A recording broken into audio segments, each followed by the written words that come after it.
Everybody knows you're supposed to eat right. But what is right? Nothing but kale, chicken, and seaweed?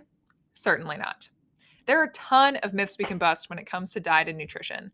Some people actually believe you're supposed to eat as few calories as possible in a day, but that's highly dangerous and just plain wrong. Significant calorie restriction, going on diets, or limiting certain food groups should not be the norm and only done if it's recommended by your doctor.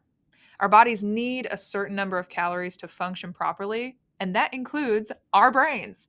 Some people think that eating right only affects your body from the neck down, but has a huge effect on your mental health as well.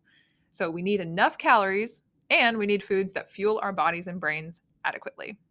So when it comes to calories, you may have heard that everybody should aim for about 2,000 calories a day. But the recommended number actually changes based on your age, sex, and activity level. So this chart from eatright.org lays out what you should specifically be aiming for. So I recommend looking at your category and writing it down. It's nice to know what you should be aiming for to make sure you're not eating way less or way more than is recommended. Remember, this video series is called 7 Habits That Make You Feel Amazing and Win at Life. And not eating enough can lead to feeling super tired, experiencing hair loss, skin problems, depression, and constipation. Eating too much makes our stomachs expand beyond their normal size, pushes up against other organs, which are also working harder than normal to secrete extra enzymes and hormones to break down the food. So this leads to feeling sluggish, drowsy, and uncomfortable. So both eating too little or too much also lead to sleep problems, and we need our sleep. And here's the thing. Learning how many calories you're typically eating in a day is important for reasons we just talked about, but it's also important not to be a psycho about it.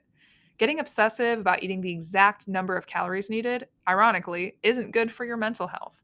So don't be too hard on yourself, listen to your body, and eat to feel good. So here's some practical tips to eating to feel amazing.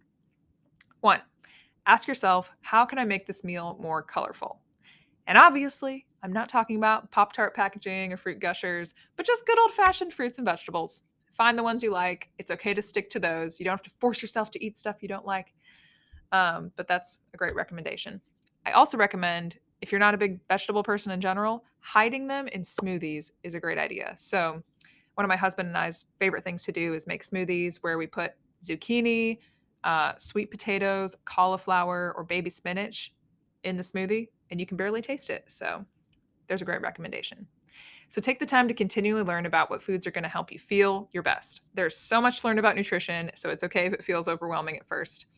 And if you make a colorful meal or make a hidden veggie smoothie this week, let us know. Email us at lead@southwestern.com, and we'll see you in the next video.